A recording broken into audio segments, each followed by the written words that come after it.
La trésorerie, au sens large, regroupe tous les placements financiers, les comptes bancaires et les caisses présents dans l'association. On va parler de trésorerie immobilisée lorsque la structure investira à long terme dans des titres immobilisés ou des titres de participation. Et on parlera de trésorerie disponible quand elle va pouvoir être libérée et utilisée à brève échéance. Cette distinction est importante à faire car la structure va devoir articuler ses besoins de trésorerie en fonction de ce degré de liquidité en corrélation avec sa situation.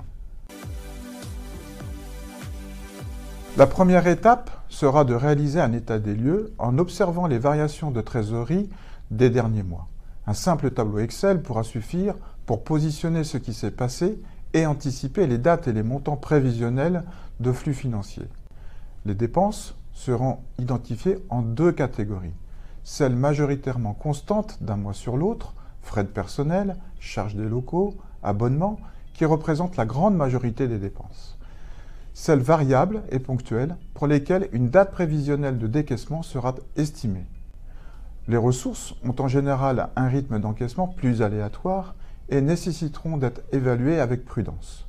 En plaçant ces prévisions d'encaissement et de décaissement, un solde de trésorerie mensuel sera estimé et permettra d'établir une gestion prévisionnelle pour anticiper les besoins. L'objectif de ce tableau est d'identifier rapidement les risques de rupture de trésorerie.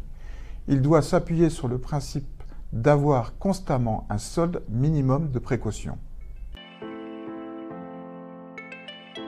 Les actions seront différentes selon que l'état des lieux aura diagnostiqué des besoins de trésorerie à court terme et ponctuels ou des besoins récurrents et réguliers.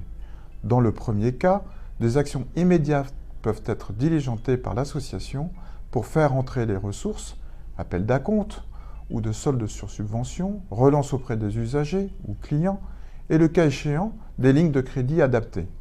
Dans le second cas, plus structurel, il faudra réinterroger l'organisation de la structure, modifier les dates d'appel de cotisation, anticiper les demandes de subvention, accélérer les processus de facturation, décaler les dates de certains achats, voire mobiliser des avances de trésorerie à long terme auprès des partenaires financiers. Dans tous les cas, il demeurera possible d'ajuster l'engagement des dépenses, essentiellement celles variables, à l'activité réelle de la structure.